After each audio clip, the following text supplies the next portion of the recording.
3 shots, 4 par, I just do 2. 1 putt, par 4, birdie, woohoo. New driver, info, replace, M2, par 5, fairway, what you fin do? Think I'll try to get on into. Start right, good line, good view. It drew, shooter McGavin, 2 thumbs that's up. This episode is brought to you by our friends over at Swannies. Clear your closet and get ready to upgrade your fall golf wardrobe over at swannies.co using the promo code SCREWS25. At swannies.co using the promo code SCREWS25. Celebrate pars. Colt Golf, episode number 159.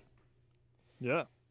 Couple Michigan guys. I'm the outlier today. You are. I'm trying to venture, get a little bit more of a Michigan audience here, and Colt has a pretty good following here, so hopefully it can spark a little interest in the Michigan side of things. Love it. But we got a Pirates fan. Is that it? Me? Oh, no, it's Puma. Everyone Is it always Puma? says that. Puma. Is it? Yeah, It does look a little not as Yeah. square as the normal Puma logo. There we go. Okay. Yeah. There's the back. Yeah. Got it, man. So I adore Puma. My fucking brand. I don't have any relationship with them. I want one. yeah, But that's my golf friend for sure. love that, man. Love that. Anything that got you like interested in that? Just the way it looks, you Yeah. know, like I try to be a little different. You know, everyone loves Titleist. Everyone loves Nike. You know, it's like not everyone wears Puma, and I think they got some pretty out there type of fits. You know, I'm not gonna do what's his name, the Rocket Mortgage guy, Ricky Fowler. I'm not gonna do anything that like crazy, Yeah. you know, with like the bright orange shit like that. But it just stands out a little bit. I just like the way the Puma looks, you know. So I just decided when I first started golf, it's like I'm only buying Puma shit. And I love it. What's the It's one? nice. They got the Nice. palm tree. They got the palm tree crew or whatever, right? Mhm. Is I that think Puma? so. Yeah.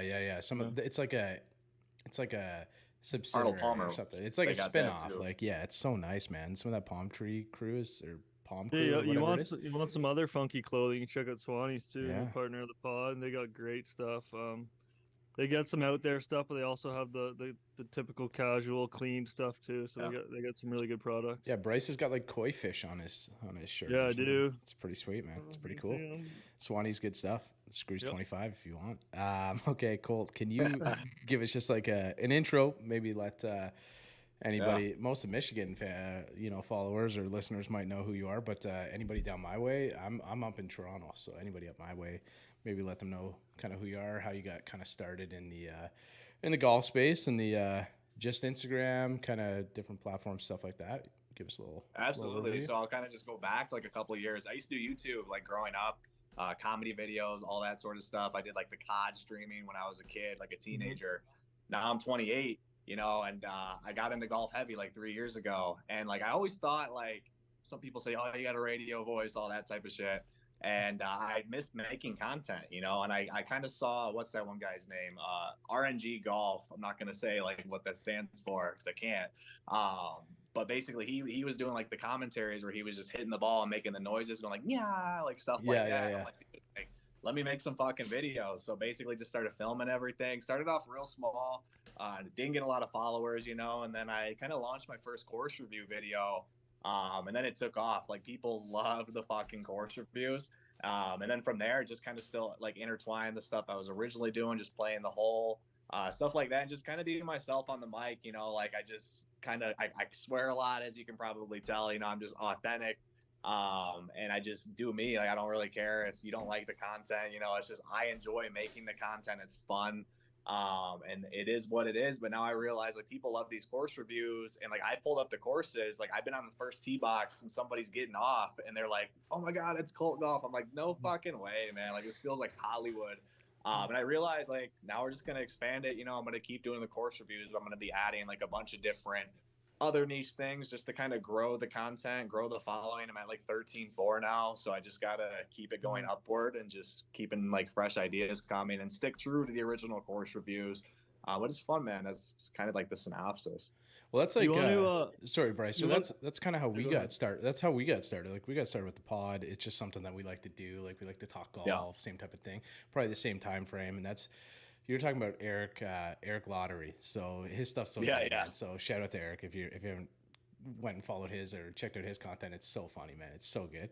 But it's it's something like we did the same. We kind of like started the pod. Now we're trying to introduce some live stuff. We're doing like, you know, the odd hole review, or my game is trending this way. If you're watching us going down, Bryce's is kind of going up. So we should get some more live content from you, Bryce, maybe than me right now. But I make it pretty funny, man. I have a pretty good time out there. We have, you know, it's just kind of nice to get out and do a couple things. But I did, sorry, I didn't mean to cut you off, Bryce, but I was kind of curious, like how, you know, if you're, was it content driven that like got you into golf, or were you just like playing a lot and you found like you mentioned, a lot, man. yeah, you missed like the a idea of making content, so you just wanted to blend the two? Pretty much, man. Started just with playing golf. You know, like 2 years ago, I started like right after COVID. So 2021, this is my third season. I just finished up. Totally trashed the first year, but I had a lot of fun, man. And I liked going like the whole golf atmosphere and what it was. Fine-tuned my game a little the second year, still wasn't good. And this year, like I actually started playing like better, you know, like I hit a couple rounds in the mid 80s, you know, we're consistently low 90s. And I know like somebody who's shooting 0.5 over there is like, like whatever, you know, but like to me, that's a big deal. Like the shit's fucking hard. It's not easy. It really tests your mental. So when it comes to like the content stuff, it was literally just authentic. I guess I was watching like Eric Lottery, so I'm like, oh, that's so easy. Like, how do I do that? You know, download this app, this app. Oh, now just throw a commentary on it. I'm used to doing commentaries like from back in the day with the gaming stuff. And it just kind of naturally took off from there. I was focused on just having fun playing golf and then just highlighting some of it. You know, we didn't even record every hole. You know, we don't do that shit because like I want to focus on playing golf. I'll literally randomly just pull the camera out like, all right, we're filming this one. Look at this hole. And it is what it is. Like I'm posting bogeys sometimes, you know, it's just how it is. Like I'm not going to doctor it to get the birdie, you know what I mean? Just to show it to everybody. So that's just kind of how it is, you know, and it's just fun. I think that's the key. It's tough, ups and downs, roller coaster. You really have to overcome a lot of things, man. And I get pissed pretty fucking easy out there. Like I threw the club last week, my 60 degree, and it's maturity, you know, is what it teaches you. Yeah, but I think I credit you for that because I think people love seeing that. People don't want to see 1,000 videos you making birdies and eagles. Like they want to see you make pars and hit bad shots once in a while because like it's and the way you portray it, it's funny and it's humorous and people enjoy that. And I did see you smash your 60 off the cart path the other day and I was chuckling. So I think. Mac here for Manscaped. Gentlemen, our friends over at Manscaped have been working night and day to bring you a below-the-waist grooming experience like none other with their brand new Lawnmower 5.0 Ultra. We're talking about a next-generation trimmer with interchangeable blade heads for whatever shave a mind can imagine. AI is cool, but I think this might be the best technology advancement the world has ever seen. Upgrade your grooming game to the Ultrasphere this year by going to manscaped.com for 20% off plus free shipping using the promo code OTSGolf. High tech for low prices. Manscaped OTS Golf for 20% off plus free shipping. We'll see you in the Ultrasphere. One of the best ratings I do all year type of thing. But it really is the first feeling. Like, what's the first feeling when you pull into the parking lot? You know, like, you know, sometimes like, oh, man, this is gonna just be dog shit. Oh man, look, the cart boys at my car right now getting the bag out. Instantly, you're thinking like this is gonna be good. But the ratings in itself, it just naturally kind of flows over the round. And the people I play with, even you talk to them throughout the round. Like, what are you feeling, man? Like, what are you feeling about this round? I've shot the shit about the numbers, the final numbers I'm going to give with my buddies, and it's changed over the course of the round as you continue to play each hole. But I break it down into the 5 categories. You know, you got pace of play. It's the most important when some people have limited time. You know, people have wives, they have families, they got kids, all that shit. They don't want to be out there for 6 hours. You know, some people are strictly looking for what's the fastest course to play, you know, and some of these courses, like when it comes to pace of play, some of them I play more than others. You know, it's like, I know what the pace of play is there, and some I'm only there one time. So I might get lucky, get a great round, you know, and then maybe that's not a truly accurate representation of what the pace of play should have been. So that one's always tricky. That's kind of subjective to kind of when I go. And some people are like, oh, you should have won it this time. You should have won it that time, you know, so you don't get the full picture there. But I think that's one of the most important things you consider when you're booking around. If you know a place that's notoriously 6-hour rounds, they don't manage it, you're not going to want to play there. Course condition obviously is just impeccably big, and I'll get into like the number shit in a second. I'll go over the letter grades right now. So course condition, obviously you just look at it when you're there, you know, do you see greenskeepers out there like taking care of stuff, mowing? Are the bunkers totally dried out? And B, you have to take like different factors into consideration. The time of season, like fall, you don't want to be as harsh on a course because they just punch their greens. You know what I mean? Oh, we just got dicked with a bunch of rain, heavy rain. The bunkers are beat. You got to take that into consideration. You know, all that sort of stuff. Divots in the green. How they cut the green, you know, is it insanely hard? Is it friendly to you at all? Is it for like a pro golfer, an amateur golfer? But that's all, again, it's all a subjective review. Every person has their own opinion on a course. You know what I mean? Views, self-explanatory. How's it look when you pull up? Like when you're playing each hole, is it scenic? Are you like, like do you take that picturesque, just panoramic? Oh, this is a nice looking course. You know what I mean? And there's different types of nices. You got the country vibe. We don't live in Colorado, but there's mountain type of vibes. There's so many different vibes of a course that they can have. You got your traditional links that isn't going to look as crazy, but there's different factors to take into consideration. Value, most important, probably underrated. People want to know what they're going to pay when they play a course. And I try to put the peak rates on there because I think most people are playing in the heat of the summer on a busy weekend more than likely, you know, like you can play it at 1 p.m. on a Wednesday in the middle of the summer. It's going to be a little cheaper, you know what I mean, than playing on a Saturday morning. So I do the peak rate. They can look up the other stuff themselves. I'm thinking about getting an app too, where I actually do the course reviews, have more shit about it. Kind of like the pizza review app for like Dave Portnoy, but like for golf courses, like that's kind of in the works a little bit. Cool. And then the last item on there, fun factor. This is the most subjective part. Did I have fun when I was out there? Was the layout good? Was it tacky? Like everything, you know, was there poor service? Was it a 90-degree day and the cart girl didn't come out once? Like that's a totally subjective one where I have a lot of leeway. Like if I gave a questionable score to one course and then it's like, fuck, like this one has to beat that one. Like you can kind of like give yourself a little bit more freedom with that one. You know what I mean? But then I think the important question is like, where do I get the final, like, I'm running out of breath. Get like the final, like numerical rating, you know, like where do you come up with that fucking number? It's a great question, right? So I think about it like a math test, you know, and so you get the letter grades, like an A, right? An A on a test would be a 94%, right? 94, 95, 96, an A plus, 97, 98, 99, a B minus, 80, 81, 82 for like in theory, right? So take that 100-point scale there, right? And break that down to lower into tenths, you know? So then that 82% for a B minus average becomes an 8.2 out of 10. It's like a similar scale that I've learned that rock climbers apparently use to grade like toughness on like what they're scaling. I didn't really even know that before I did it. I just kind of, when I did the first review, I'm like, I want to do it that way. There was no like method to it. You know, I'm just like, that makes sense to me. And two, like, I don't want to go out there and like, people are like, dude, that course should be a fucking 2. And like, was it really a 2 or did you just have a bad round and a bad time there? Right. You know what I mean? But that's pretty much like the numerical system and kind of how it breaks down. Think of it like a math test, that 100-point scale there. Oh, I got a 75%. You got a C. Now break that down into tenths, 7.5 out of 10. I don't know. I just think of like stars, you know, and I felt like doing it like out of 100's too much. So I'm like, 10, like that's a manageable number. People can picture what that is. I got a lot of flack for it actually too at the beginning. Like that makes no fucking sense. I'm like, dude, what do you mean? Like it's not that hard to understand. So I put like the little thing in my story that's on my page that breaks down the rankings. But that's a great question. Yeah.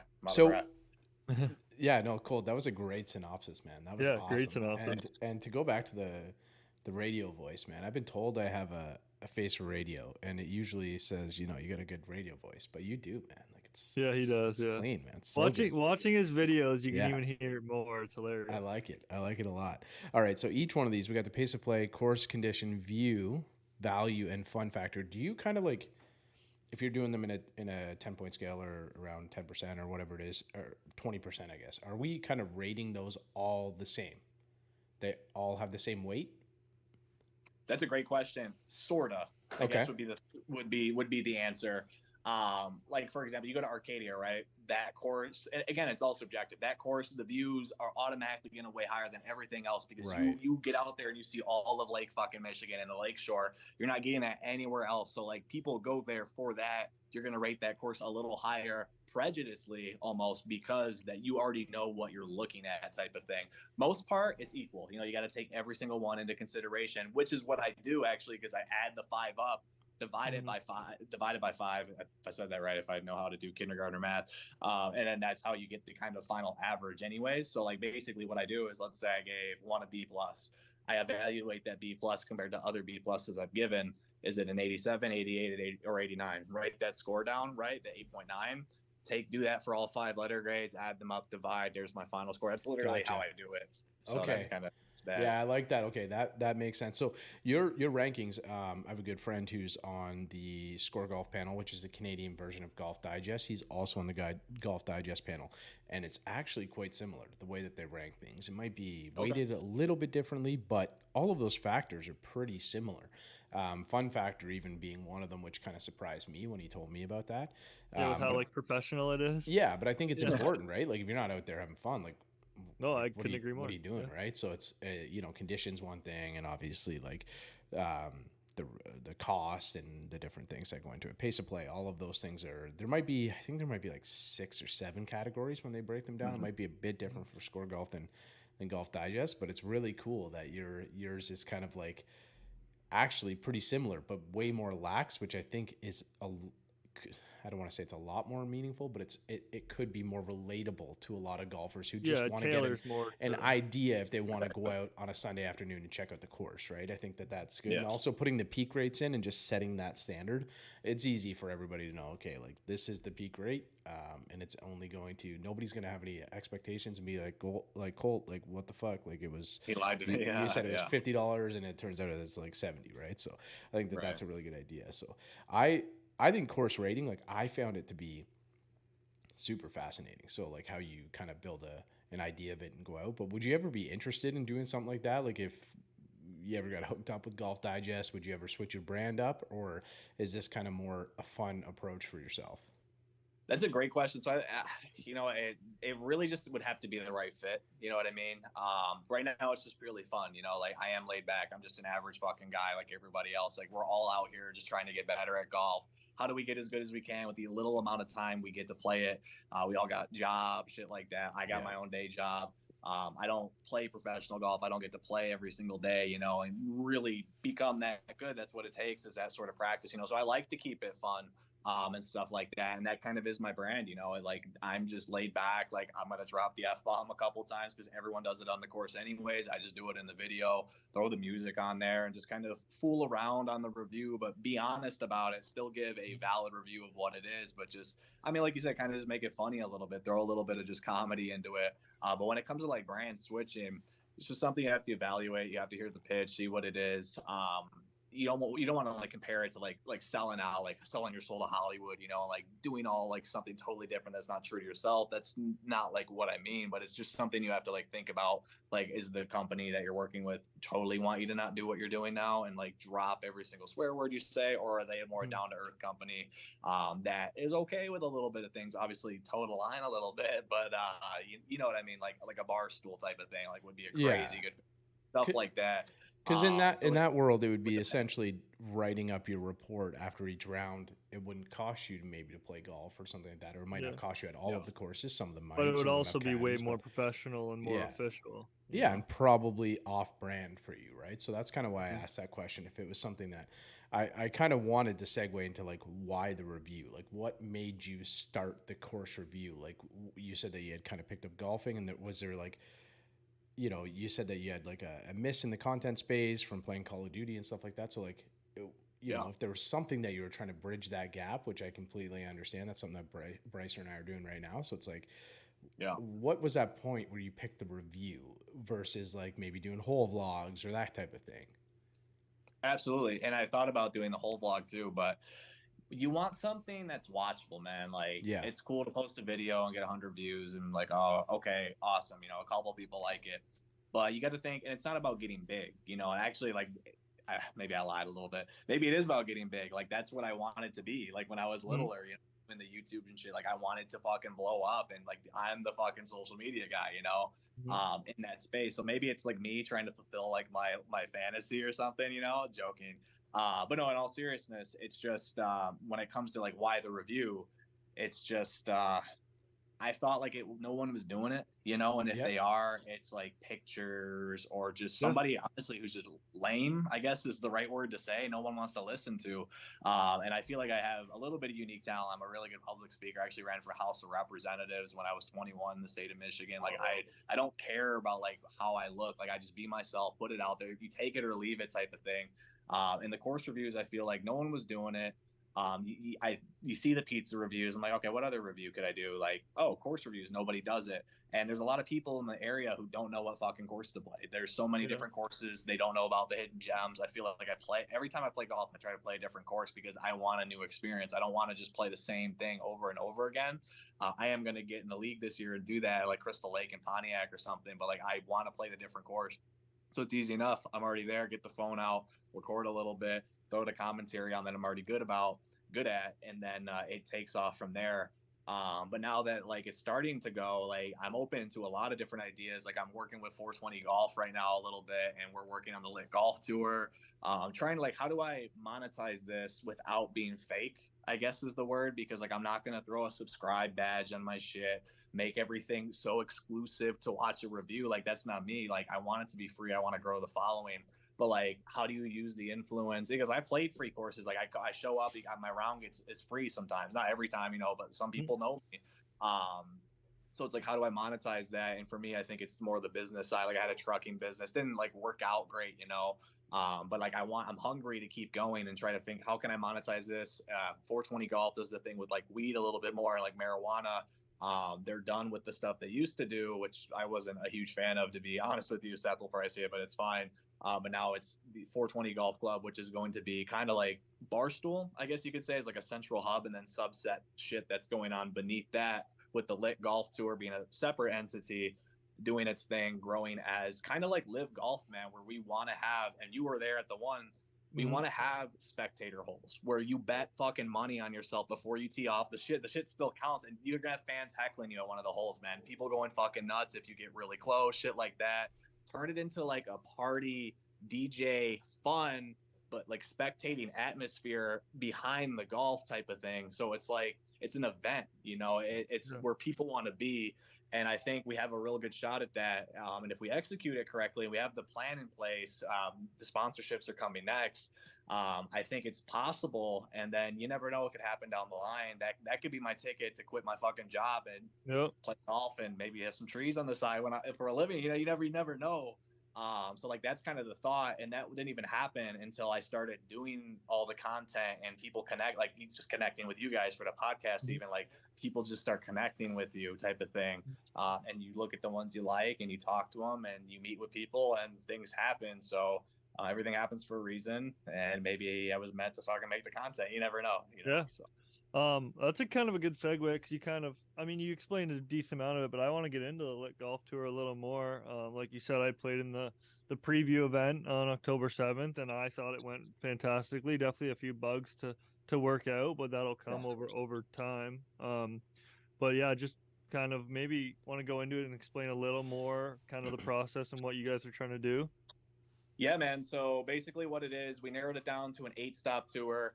We're just thinking about like logistics, time, everything like that in a shorter season. We're going to do an 8-stop tour with the 9th stop being a championship.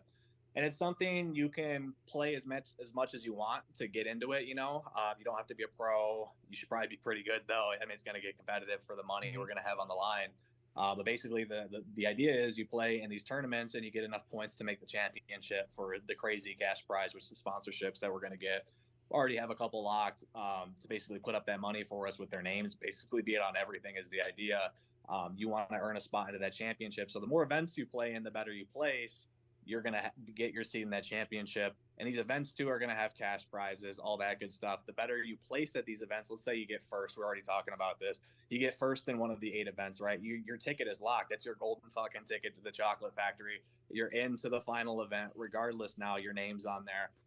And then with that too, we want to do like weekly updates, like get the podcast type of shit going, the reports, and make it like a real thing. You know what I mean? It's kind of like I watched like an And One documentary on like Netflix recently, like the basketball shit, and it's like that, like just your own thing. You know, you build essentially it from like a live golf tour for amateurs in Michigan, right? Exactly, and that's just the golf side of it.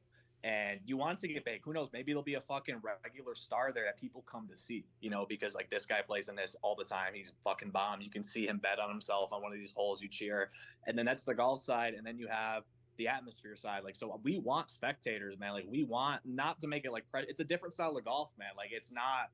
I don't want to say we're just not trying to be traditional, but like we want people to be able to watch, man, and like come in, and that's what we're kind of like where you think about money too.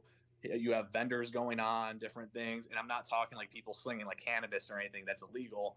I'm talking like giveaways for certain things. So you might have some cannabis ones. You're gonna have big golf companies there. Hopefully, is the goal eventually giving stuff away, selling different things. You can sell golf merchandise. You can sell weed merchandise and have a golf tour. You can't do that, obviously, but that's where like the lit comes into play. So it's lit golf. Little rip on live golf, to be honest with you, and that's what we want to promote it as, is like a laid back everyday person golf event. You don't have to go feeling like you're at the Masters and you have to be quiet all the time and shit like that. Like there's gonna be music bumping, people are gonna hear it from even some of the holes.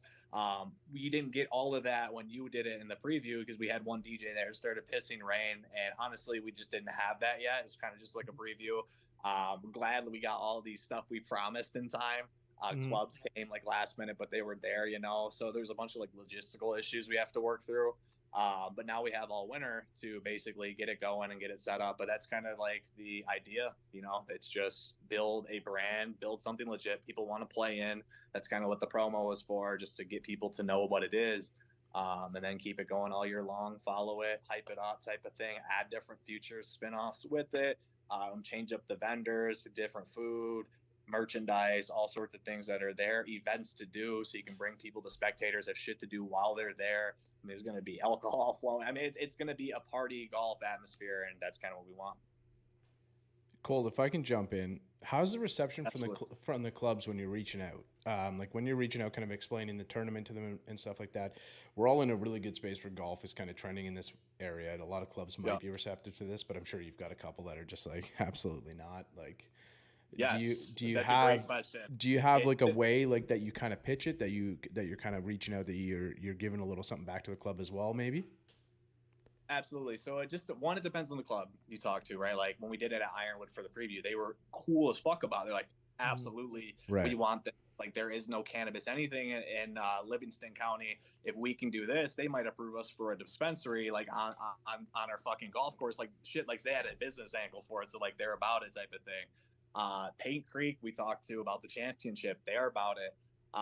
But it's like I don't think that might not come from Lit Golf necessarily. That might come from Colt Golf, and they love me and like what I do with the course reviews and stuff. So I'm like leveraging those relationships. But like you wouldn't go to a course like Shepherd's Hollow and Clarkston and ask to do an event there because you're going to get laughed at. It would have to see a lot more proof of concept. But the thing is people, golf courses are, I don't want to say greedy, but you see how they jack up tee time prices randomly because it's a nice day, you know. They want money. They want their name out there. They want to be the golf course to be at. They want people to have leagues there. They want people to sign up. Any event that they can have to get people in the door and at their course to see what it's like, and if the event's good and proven, I think a lot of courses in the area and around the area are open to it. Like Gaylord did that. I don't remember which course, is a real fucking nice one. Did that thing with 517 Golf with John Daly there, ripping trees and shit the whole time. Like the courses don't necessarily care. I think it's about how you present yourself when you're there. Do you come in wearing a white beater tank top and baggy shorts, or do you come in dressed a little bit nice and with a serious like idea and blueprint for how it's going to go? I think sways a course for as to if they want to make that decision or not.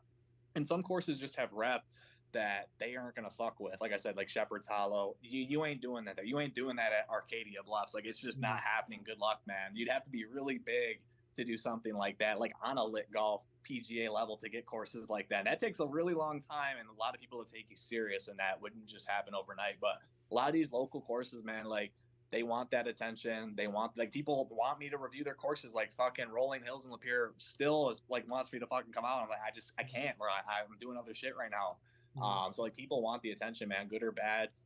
Good press. I mean, press, negative or good, is always good for a business. So that's it's interesting though, because you have to think about that for sure. I mean, like you said though, who knows? Like in 2 or 3 years, if you guys do get this exactly where you want it, and a well-oiled machine, and you're getting, like, I'm going to use the master's word, patrons, and good competition and stuff. Who knows? Maybe those those big high end courses might want you to play there. Like, I feel like with this idea, kind of, if as long as everything kind of comes in line, I feel like it's kind of endless on what you guys can do. The thing is too, like you said right there, is you get big names to play in it. I'm not talking pros or anything, but you get a celebrity playing. Oh, now fucking this person, I can't even think of a name. Like Eminem, like he's not going to, but like let's say you get somebody like Eminem to play in a tournament, just random, just throughout there. Steph Curry, for one, he plays fucking golf. You never know who can come, man. Like the John Daly, I keep going back to the 517 thing because I like the concept they did with that. Getting John Daly, they paid $50K for John Daly. I heard that's not really our idea, but we want, if you get big enough and good enough, people will want to play in it. Maybe they have their own brand to promote while they're there. If it's cannabis, maybe you might have Wiz Khalifa, you might have Snoop Dogg show up. You never know. Trying to play some golf too. DJ Khaled, like that's one I thought about. Like you never know who could show up. It takes one person, and you have somebody big enough, any course would want you. You need DJ Khaled. We've talked about that a couple times now, man. That's like the biggest name in golf right now, I think. Aside from maybe Tiger Woods or Paige Renee, might be DJ Khaled right now, or I don't know, Bob Does Sports. He's talked about. Yeah, we got a pair of John Daly's right here. Where are they? Yep. Damn, right here, man. John Daly's signature squares. They're pretty sweet. I wanted to ask you, how many people you got on the team? So this sounds like you're building like a pretty big tour here. It sounds pretty cool. So obviously you got a full-time job, like you said, or a day job and that kind of thing. Yep. Kind of like with Bryce and I here, like, Bryce is always helping me out with stuff with the pod. Yeah. Sorry. No, but you know what I mean? Like you gotta have quite a few people helping you out, right? You gotta have quite a few people doing like back end work. So how do you kind of set that up with your group? Is there anybody on your team that's kind of helping you out with these things? Like I'm sure you need contacts to look at getting, club sponsors and stuff like that, or even just getting in contact with some of the courses. Give us an idea how you break that down. Yeah, one, I'll shout somebody out, Seth the Connoisseur. He does a really good job at that. He's really well connected, and he's like a sales guy, man. Like he'll reach out to anybody at any time, give a quick cold call, and you'd actually be surprised at what he gets done. So I'll give him that really quick. But there's four of us essentially that run this. Myself, Chris, Jerry, and Seth. Seth was the original founder of 420 Golf Club. We all kind of convened, figured this out type of thing, and now we're starting the Lit Golf Tour, us for 25% a piece essentially, and doing it that way. But as far as like future stuff, like you said, so we need sales. We have sales guys lined up. We haven't started them yet. We have another content girl. She doesn't make anything yet, but we have we want to eventually get like fucking like the people mic'd up on the course, like cameras following around on drone and stuff. Like there's a bunch of ideas we have that have to come to fruition. Need a little bit more money in the bank first too, so we can invest in these things, or more sponsorships. But there's definitely some pieces in play or in line to help make it happen in terms of that. But then it's just workers, man, like buddies and shit, that want to be a part of it. Like my boy Tony, like he wants to be a part of it. Seth's boy Austin wants to be a part of it. Like we had people who were at the event who I didn't expect to help us, were helping us like do shit, so it just depends on, you just want the right people around you at the end of the day, people you trust, people that are passionate about it, and people who don't just talk, man. You got to take action. You can talk about it all day. But if you're not doing anything, man, it's just a dream, and you got to make that shit a reality if you want it. And I honestly, like, let's be honest, I want fucking paper. We all want to be rich in some fashion. That's like, let's get it there. How do we do that? And that's where you got to put your business cap on and actually lay out the blueprint, take the steps, execute the steps. And if you can execute them, man, the sky is really the limit. I think the idea is sound. It's just, how do you execute it, and do you really follow through on it?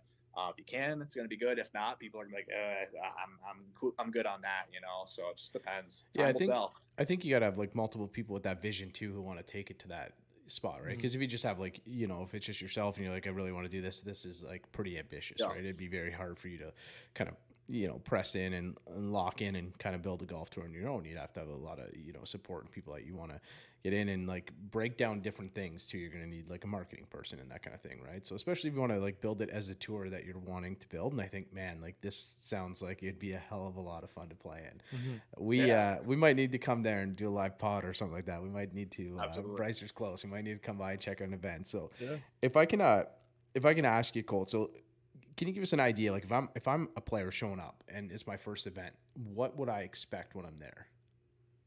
What would you expect? I would just expect to, this sounds really cheesy, but just have a great time. Yeah. It's obviously serious. You can have a great time, win some money. You can get some free goodies along the way. Like we're giving out free A's when people are at the door, giving them free papers so they can roll up where they start fucking up shots during their round, calm their nerves a little bit, So basically you can just expect to come. We follow through on our promises. We say cash is going to be there. The cash is going to be there.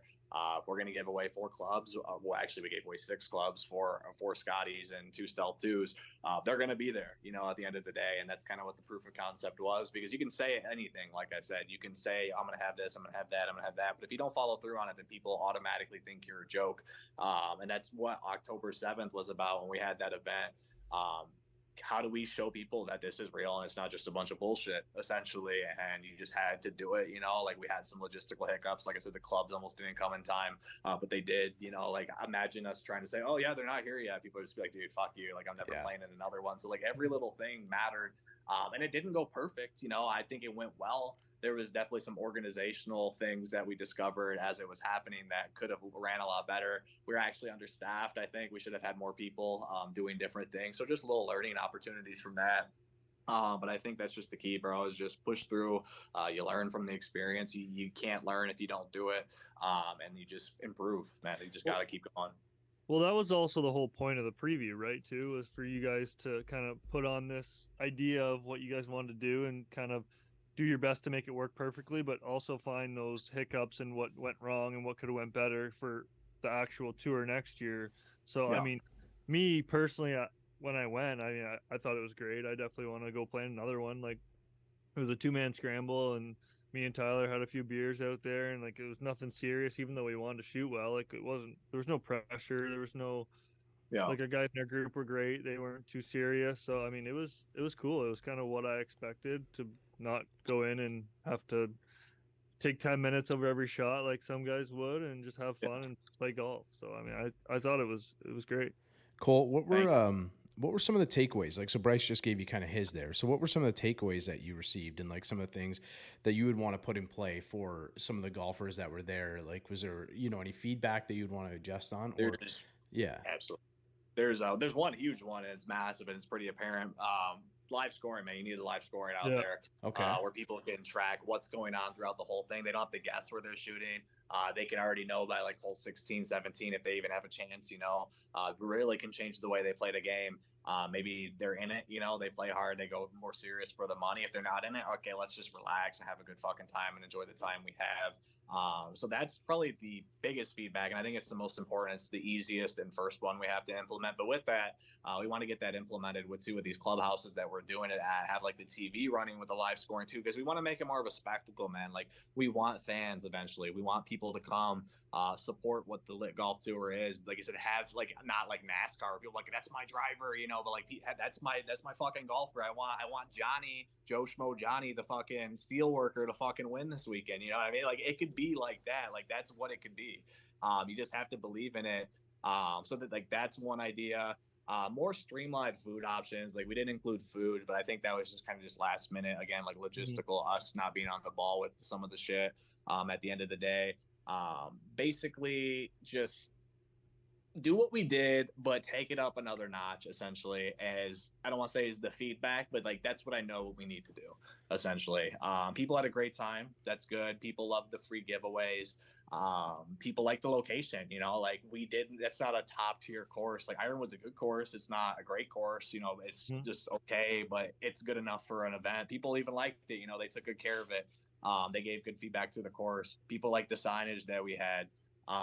The only thing I think we could have really did better is just we could have been a little bit more prepared in terms of like the sign up shit at the beginning was ridiculous. Holy fuck, there was a couple people that came randomly, the fucking paid cash. We're like, fuck, we'll get you in, we had to go fucking run papers over to like the cart people were getting fucking pissed. The course was getting like annoyed. Like that was like a crazy shit show for like an hour or two. We were understaffed for that. And a lot was fucking going on, but we just have to handle it. So I think that could have been more streamlined and organized for sure. But we just want to step everything up, man. Like eventually there's going to be security there, making sure like when you walk, like making you feel like you're walking into a real fucking event. You know what I mean? Like this is the real fucking McCoy. And how do you convince people of that? You just have to go bigger. You have to keep going bigger. You have to dream big, and you have to find a way to execute it. And you're going to exhaust yourself a little bit financially in doing so. But to grow, man, you got to be willing to sacrifice. And that's just kind of what we're looking at. Like we took an L on that event, like overall, because we put such a big cost into it, man. Like we gave away a bunch of free fucking shit. We gave away a shit ton of money for an October 7th preview event, and not even at like a crazy top notch course. And like other scrambles give away $2,000-$3,000, man. We gave 8 to places 1 through 10. Like, and then the course is not cheap, bro. Like that shit is upwards of 10 grand for the whole day. Like it's a lot of money, man. Like who pays for that? Somebody has to pay for it.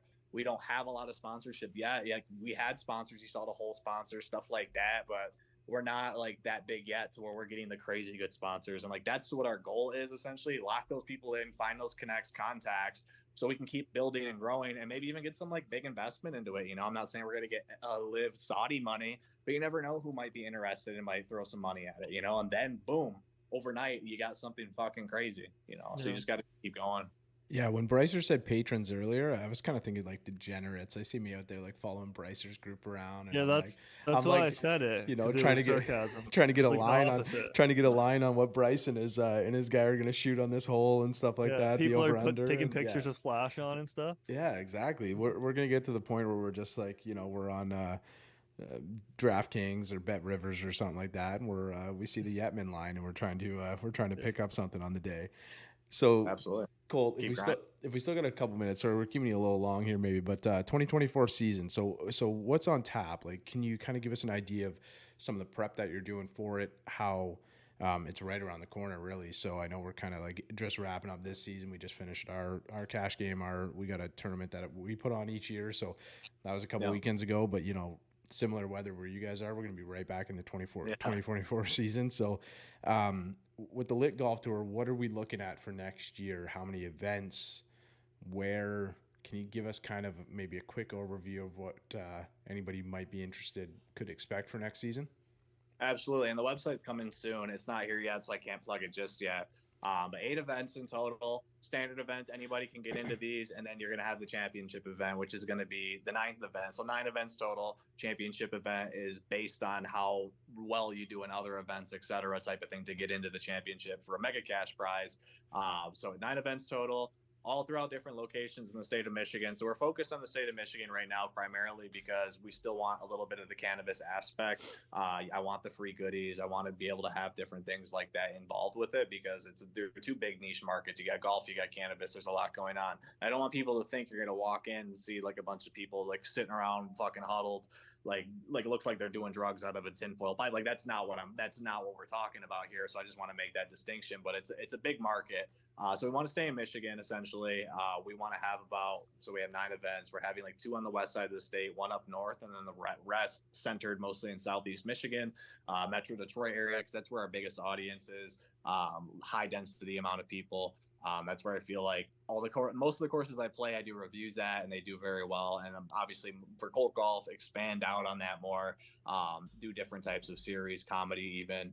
I have a skit, Don't Steal It, called Ranger Danger. I want to roll out where I'm like a fucking ranger and I roll up on people and like do crazy stuff. But as far as lit goes, man, the 9 events, different courses. I can't name all the courses. Some are still in the works, not final. But I can say, I probably shouldn't say it, but we're looking at the Medalist being our first course out towards the Grand Rapids area. A really nice course, has a lot of history. Cool people out there. So we're just basically finalizing that up. I can pretty much say we're good. And other than that, I can't really disclose. We're looking at Paint Creek for our championship. But like I said, looking at it, we've had some initial conversations, nothing signed yet. So basically, and then just get the schedule dropped by the end of the winter. Preferably like January, February. Once schedules out, we want the website up. We want tickets to be able to start being booked, because people need to book this shit out. Like if you're gonna play in a lot of these during the summer, you might have to check with the wife. You might have to make sure the kids are good that day. So like you have to think about that sort of shit. Like we had thoughts initially of maybe doing a 2-day event. We're like, dude, that's too much, man. That's too much of a commitment for what we want to be right now. You know what I mean? So we went with that. So a lot of factors, but basically just get it all up and running, essentially. So we have the skeleton in place. We've done some initial groundwork, and now we just have to sign a couple dotted lines and get a couple deposits over. Then we can launch that initial list so people can actually physically sign up, get it out early, so we're not scrambling last minute trying to fill fucking seats that we need in order to profit essentially, and we can't go in the red for something like this. So it's just a lot to think about. It's gonna be a lot of work. But again, you just gotta have the right team, man, and have the vision. Fucking, there's gonna be a lot of ups and downs. There's gonna be times you're like, dude, I don't know about this, but you just gotta keep fucking pushing. With anything, man, there's times I was making videos, I'm like, dude, this is ass. Like, no one's watching this shit. And then you post it, and it's like, oh, I got good feedback, you know. So just follow your gut at the end of the day. Yeah, it's the same thing with us, man. We're, like I said, 159 Fridays in a row here. So there's times where we're like, I don't know, maybe we'll miss one or something like that. And then Bryce and I always pull it off, man. We usually make it work, and it turns out pretty good. And now, hey, we're booked right through till like Christmas or something. So it's good. So we just close it up for a bit, and then we have, but we have a blast doing it, right? Same type of thing, right? And it sounds like you guys are having a good time doing it. And I think the idea of trying to get a schedule or something like that, even if it's like somewhat tentative, if people are interested in playing, they can kind of like go through their months and block that. Then I think a 2-day, in my opinion, a 2-day event would be kind of tough. Might be a good thing for like your final event, because then you know, like, you'd have your more serious players and stuff like that who are going to be there no matter what. Maybe that's something for 2025 too, because I think that'd be something really cool for golfers, like, you know, your range to my range to Bryce's range to anybody's range really that want to kind of check out a couple day tournament. I think that'd be a lot of fun. So we'll just also get that like pro feel that you never get as an amateur golfer, right? I mean, that's true. I made it to day 2. Fuck yeah, exactly. Yeah, exactly. So that's kind of what I like about it. I mean, I never play serious golf ever. Like, even 4-man scramble is like not really that serious, but when you knock it down to a 2-man scramble and there's a good amount of money on the line, you actually have to lock in a little. And I don't ever get, and most amateurs don't ever get that feeling. So I think that's why it's so intriguing to me. Especially any of you Canadians listening, if you guys are interested, go follow Colt and come on up here next year for a couple events. Yeah, it's not that far. Like, that's the idea. You want people, like, relive your glory days. We all probably played some sort of high school sport or something like that, and like, you don't get to go out there and compete, you know, like, and people, like, you got shit going on. You can't just go to the gym and go pick up basketball. Like, you have to, people golf. Well, people make time for golf, and if you can make time for competitive golf and get that feeling like when you were a kid again, out there competing, you have a shot to win something. And like I said, it's not small bucks. Like, I can't disclose on what the championship's going to be, man, but it's not going to be chump change, dude. Like, it's going to be a good amount of fucking cash where people are like, are you like, I want to win that, man. That's actually like, I don't want to say life changing, but it can change somebody's life, man, if they're not like really well off, you know? So it's just a lot to think about, bro. But like you said, having fun. Well, it also take the heat off when you're getting home too. If you walk in with a couple grand in your pocket or something like that too, right? So like, you're never gonna say exactly what it is. There's always like rules for this type of thing. Like, it's always like, you know, you divide it by a certain amount, and that's actually what you took home, and the rest of it goes in the valuables pouch. But you know, it's important. It's important if you bring back a couple and you can go for dinner or something like that. It might soften the blow a bit. But Colt, this is great, man. We'd love to have you back on, like, as you maybe have your first event or something coming up. Like, we'd love to have you back on, have a chat about how things are going, and like, you know, get some people interested maybe in a bit of a preview of the event, or even just the season, man. So we got at Colt Golf, Colt Golf on Instagram, and then I just checked out the Lit Golf Tour, so LIT Golf Tour. So both of those are in the show notes below. So if you're still with us at this point, of course, go down, click on those, just give them a follow, check it out. You'll have updates, I'm sure, coming up on both those pages, man. This was really cool. This is exciting, man. I'm excited for you. It's been 45 minutes of like excitement learning about this event and this tour, man. So I really appreciate you coming on. It sounds cool. Absolutely. Thanks for having me on, guys. You guys keep doing your thing. Keep going. You guys are entertaining, man. So just keep it up. Very interesting, fun conversation. I wasn't prepared, by the way. I had no script, guys. So if anybody's watching thinking there was a script, I got fucking nothing. These are all off the dome. So, all honest, truthful, all that shit. So good questions, too. That's the best way. Fucking question. That is the best way, man, just to kind of keep it off the cuff and let it flow. And that's kind of how we learn the most about the tournament, the most genuine way, and how we learn the most about a guest too, right? So, but yeah, again, this was great, man. Hopefully we can reconnect, get you back on, and do a little something. Maybe Bryce will give me some info, and we'll drop into one of the tournaments, and maybe we'll set 100%. Up a pod or something. We'll have a fun time, man. We'll get you guys in for the low for the one. Sounds good. All right, Colt, this is great, man. Drops, guys. Let me know. Yeah, it'll be out. We'll be posting this within the next couple of days or so, and I'll tag you in if you don't mind resharing it. We'd love that, man. Absolutely will do, man. 100%. Perfect. Well, guys, it was fun. Thank you. And you guys enjoy yourselves. Have a good night. All right. Thanks, Paul. Sounds good. Is out in my ball and of course where I tee up. I lose the ball and I re-up. I miss a fairway, I probably end up in the ocean or maybe the beach. And I'm on a par 5 and I'm finna go reach it. Second was blind, I ain't see it. Feel like it might be an albatross. Worst case